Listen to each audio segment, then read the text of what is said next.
Hello, everyone, and welcome back to Strike Zone with St. Paul Saints Manager George Tsamis.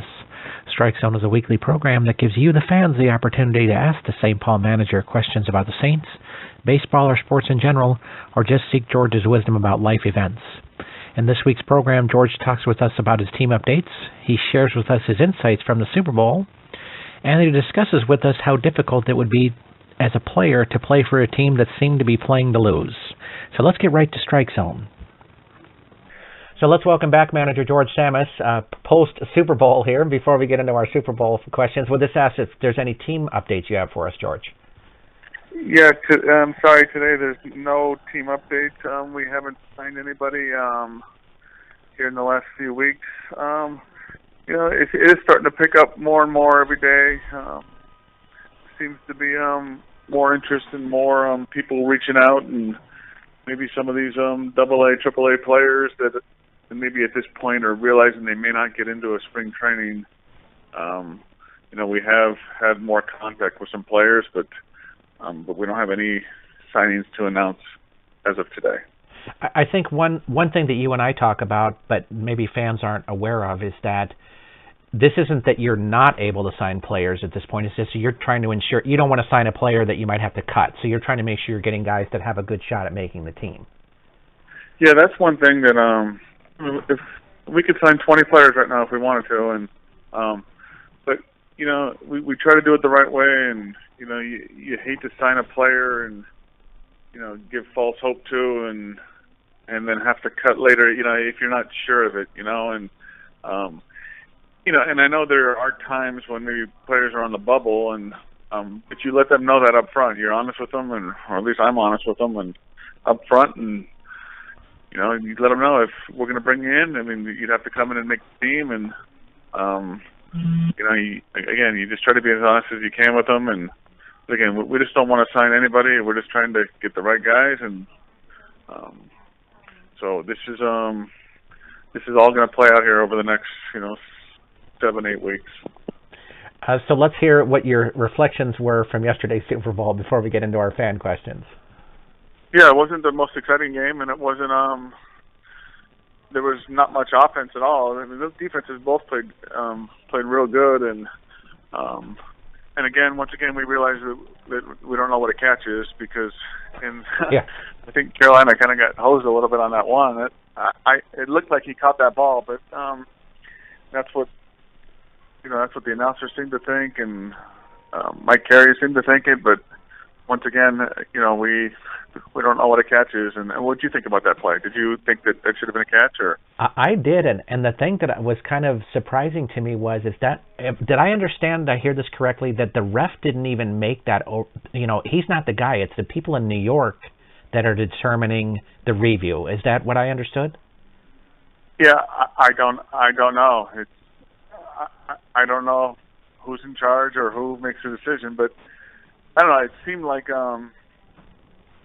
like it was a catch, but it kind of hurt Carolina. And then, because right after that, isn't that when when Von Miller came in with the sack, fumble, and touchdown for Denver? So that turned out to be a pretty big play in the game, and it's something that I'm surprised we didn't hear much more about it, because it seems like Carolina had to use both of their challenges, and it seemed like they were right on both, but they only got the one right. So it's just weird how it works, and we still don't know what a catch is. I know Roger Goodell was talking about that they were going to evaluate this offseason about technically the definition of a catch, and you and I have talked about it on the show. Yeah. I don't really understand what a catch is and what's not at this point. So yeah, we don't. And hey, and one question from last week. I know people asked about the Pro Bowl, that it was a waste, and I said I really didn't mind it. But after watching this last one this past week, with the no tackling and stuff, yeah, that was tough to watch. And, I don't know if there's ever going to be a solution for the. I don't know if there's ever going to be a solution for the Pro Bowl, because when they don't tackle like that and they're holding guys up and it's basically two-hand touch, it was tough to watch. You were right about that. Well, let us head into our fan questions this week. We have quite a few related to the Super Bowl, so I thought we would just start with that. So the first one is from Jane from Des Moines, who asked, do you think Carolina acted arrogantly entering the Super Bowl and that cost them the game? No, I don't think so at all. I mean, that's just the way it is. They were the best team all year long, and you got to be confident when you play, and they were, and they went into the game, handled it probably the same way they have all year long, and they just weren't the better team. The Broncos defense played a great game, and they were the better team. Trevor from Minneapolis would like to know from you, are people overreacting to how Cam Newton acted in his press conference following the Super Bowl? I didn't see it last night. I briefly saw it this morning, and you know what? At least he cares. At least he's I think it's good to see a guy upset. When your team just lost the Super Bowl instead of guys acting like they don't care. And it's a tough thing, and they've been great all year long. And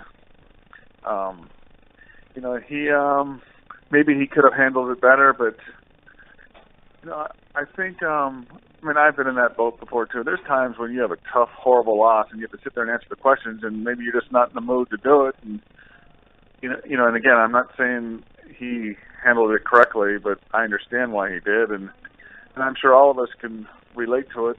You have a bad day at work, and you come home, and you probably don't want to talk to anybody, and you just sometimes it's when losing hurts the way it does like that, you can understand it. I remember early on in the season when we first began the show that you were talking to me about sometimes a question is asked to you in the right way, or actually the wrong way, I'll state it, kind of thing, that that just really kind of grates on you. And it just seemed that everybody seemed to be driving the exact same question home to this guy. I thought he must be just thinking, okay, I made my point here, Yeah, and you know what? And obviously in the Super Bowl, the 2 weeks Super Bowl, the 2 weeks you probably answer a million questions, and you answer them as politely as possible, and probably handled himself well the whole time. But again, though, when you just lose the Super Bowl, and it's tough to if you care that much about winning, and it's tough to lose like that. I know there's times too. Maybe when I've answered questions over the years, maybe I haven't handled it correctly either, and he just didn't have much to say. And again, I'm not saying what he did was right, but I totally understand it. Sal from St. Paul asked of you, he hears all kinds of people saying that Cam Newton didn't try for that fumble. There just has to be some other explanation. This guy seems too competitive to just give up, don't you think? Yeah, only he really knows, what the reason was. And I know some people said that maybe he didn't see it, but it looked like he saw it. My guess was, and it seemed like he hurt his shoulder earlier in the game, and who knows? Maybe his shoulder was. Maybe he didn't want to dive in the pile with a bad shoulder. I really don't know, and I don't think anybody really knows, except for people have their opinions. But he's really the only one that knows, But again, you hear that he didn't see it, but I don't know if that's the reason. Lou from Bloomington asked of you, George, on a scale of 1 to 10, how much of an upset do you think it was that Denver won? Well, I think everybody outside of Denver, or most people outside of Denver, thought that Carolina was going to win, including me. And I think it was. I think it was an upset. Maybe not as big as people think, but you gotta give it to Denver. And Von Miller is something. He is so quick, and he was the MVP and deserved it. And that defense was excellent. And you know what? And it's not what Carolina did wrong. It's how about give credit to what Denver did. They played great, and their defense played great, and there weren't many big plays in the games by either team, but Denver played better, and they deserved it. Boy, that coaching scheme that Wade Phillips created was just unbelievable. Yeah, how about him? It's good for him. He didn't have a job, and he was out of a job, and now he's a Super Bowl champion. The same thing with Kubiak too. He was out of a job, he wasn't head coach, and they hired him, and he went to Super Bowl. So good for them, and it's great for Denver, and it's a great day to be a Denver fan for those of you out there that are Denver fans.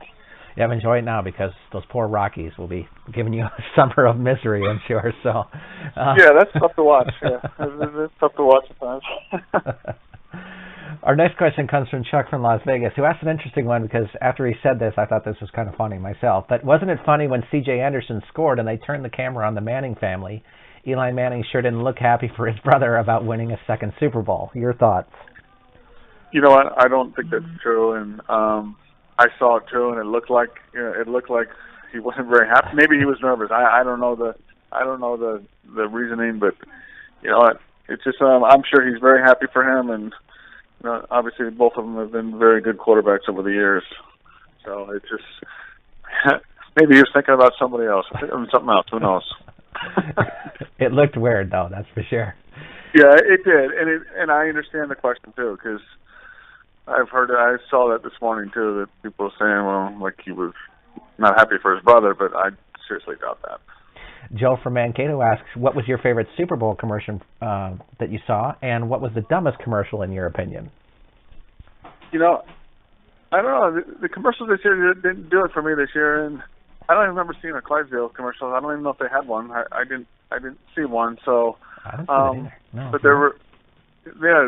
there weren't too many that stood out, and I guess the one commercial, I saw the preview of the Jason Bourne movie coming out. That was probably my favorite because I enjoy those movies. So, but no Clydesdale's commercials, and don't know why.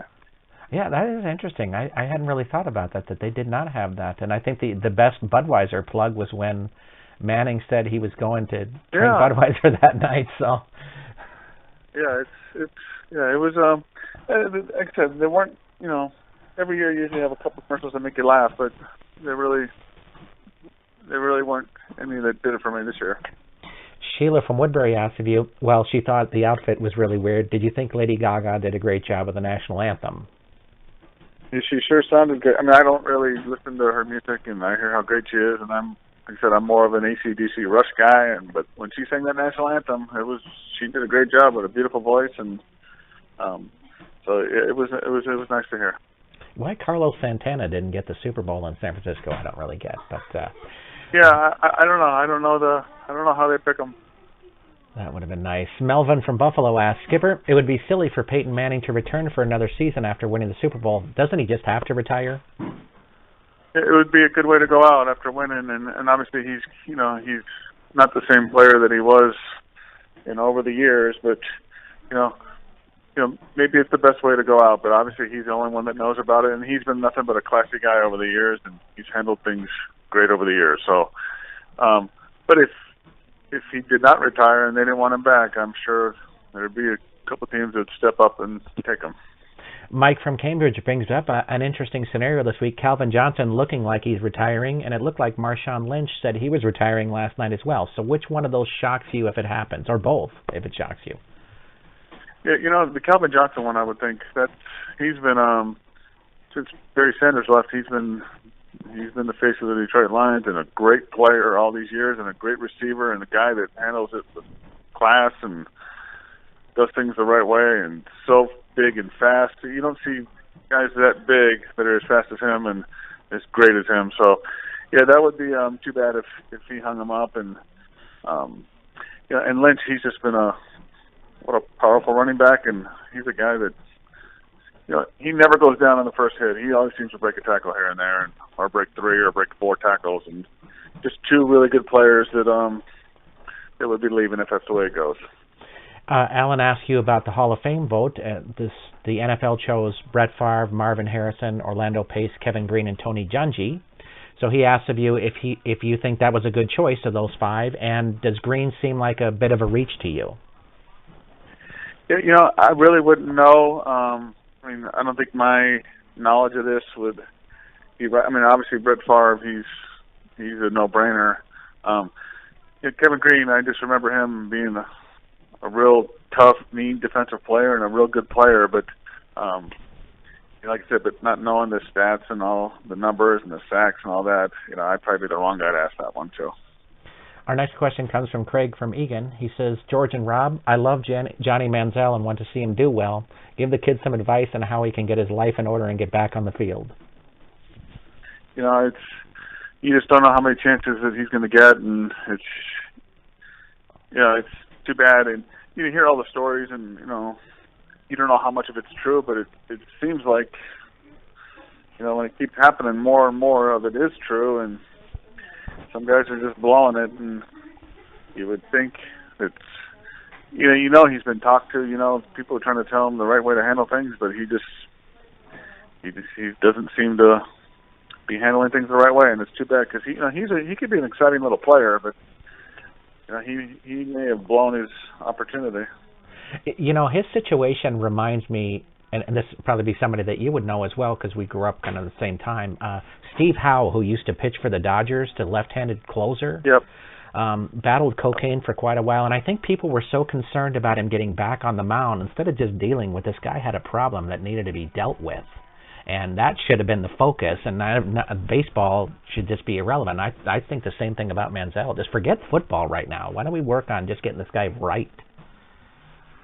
Yeah, and something needs to be done, and you've seen guys over the years that have blown their careers because of it, but you're there to play football and you're there to do things the right way, and some guys just don't. And again, and you hear the latest stories and you don't know what's true and what's not, so it's hard to comment on what you hear because not everything you hear is true. So he's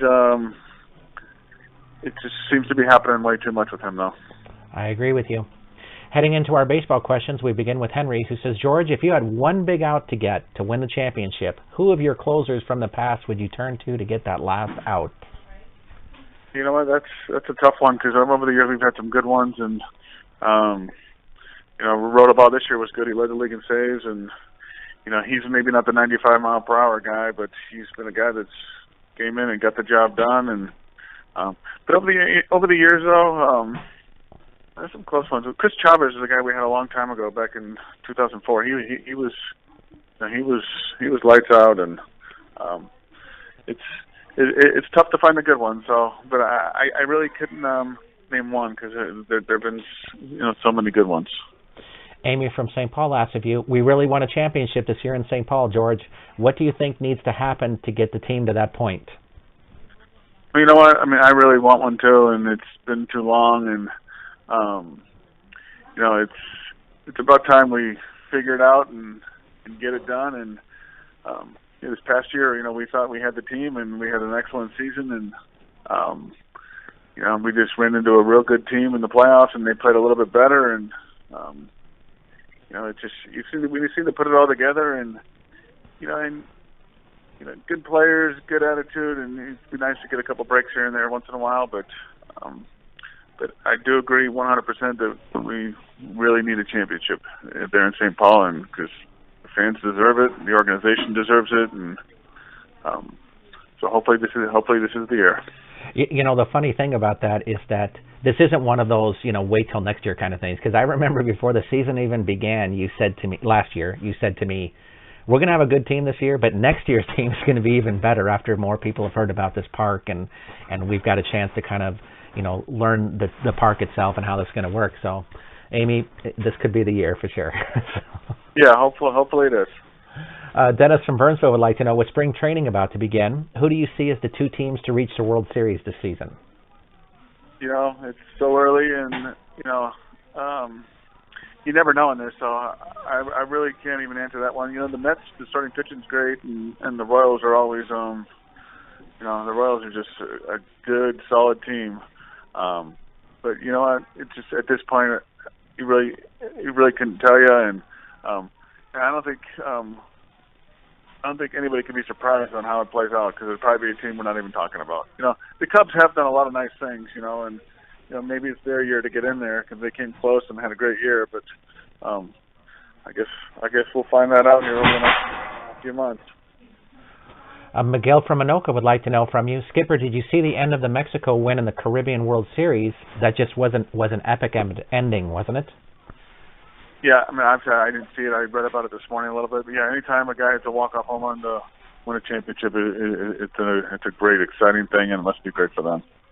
We have a couple of questions from Steve from Minneapolis. The first one of them is, do you think that the sophomore slump will get Chris Bryant this year, and will this derail the Cubs' chances of winning the series? No, I hopefully not. He's a good, exciting young guy to watch, and the sophomore slump, I don't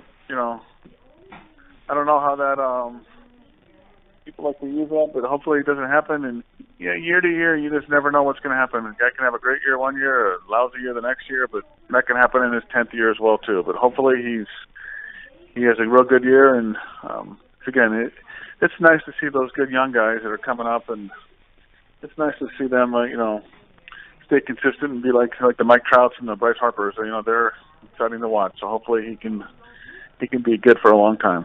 Has Steve Trout ever even had a slump that you can think of? He is something else. What an exciting, and he does it the right way too. The way he plays the game is, he's a guy to watch. Absolutely. Steve would also like to know something that he hears all the time, which is, can you explain why good pitching always defeats good hitting? Right. It doesn't happen always, but it happens most of the time. Some of the days when Pedro Martinez and Maddox and Randy Johnson, they're pitching, you had a real good chance of winning, and it just it seems that's the way it is, and we'll take 5 good starters like those guys any day and give you a better chance to win. But again, it doesn't work out that way all the time, but most of the time those good pitchers, they just know what they're doing, and then again, those 96, 97 mile per hour fastballs by some of those guys, that helps too. Is it a situation, cause after I read this question, I was just kind of curious about it from this perspective. Is it a situation where 1 or 2 extra outs that would have been a hit in a game make that much of a difference? Yeah, I've always told you, it's getting those clutch big hits over the course of the game, over the year. That's what does it. Getting hits with guys in scoring position, and these guys are seem to make the pitches, and at those key times, and but you need to have those good pitchers, those great pitchers like the Mets too. But you need more than that too. You got to have guys that can swing it and guys that play good defense, and there's more than good pitching you need to win. Our last question comes from Marvin from St. Paul, who'd like to know, George, I'm a big Philadelphia 76ers fan, but I'm angry that each year they play for a high draft pick by what looks like to everyone as tanking games. As a former player, how would you feel if your team was playing to lose? Yeah. In that situation, the NBA, I really don't follow it, but I guess they're not doing very well. And, it'd be tough to be part of it. A team going out there and not putting, full effort and trying to win those games, that would be tough to be a part of. And I couldn't, I don't know, if you know me over this past year, I couldn't really handle that. I couldn't take that just going there every day, and because losing, it's not fun. And again, you're out there playing to win, and you're out there play the game the right way. Absolutely. Well, thank you, George, for joining us this week. Okay, thank you very much. We want to thank Manager George Tsamis for joining us on Strike Zone this week. If you have your own questions you'd like to ask the St. Paul Saints skipper, please send them to us at AskGeorge@MinorLeagueSportsReport.com. That's AskGeorge@MinorLeagueSportsReport.com. Please have your questions to us by Sunday evening so we can give George a little time to review the questions before we record the show on Monday. I want to thank you for joining us this week. I'm Rob Pannier, the managing editor of the Minor League Sports Report, and we'll see you next week on Strike Zone.